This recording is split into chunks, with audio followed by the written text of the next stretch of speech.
मनको पीडा पोख्ने ठाउँ कस्तो होला, कसले बनायो पीडा पोख्ने ठाउँ नै छैन। भित्र भित्रै दबाएर कति बस्नु, यदि पोख्न मिल्ने भए कति शान्त हुन्थ्यो होला।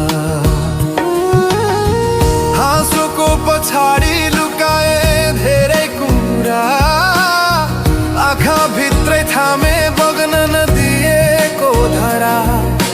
सुनिदिने कोही छैन, बुझिदिने पनि छैन, मेरो मनको आवाज कसैको कानसम्म छैन।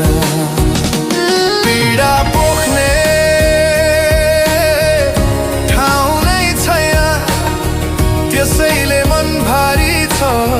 यदि पोख्न मिल्ने भए शान्ति अति धेरै हुन्थ्यो, कि रात पनि उज्यालो लाग्थ्यो।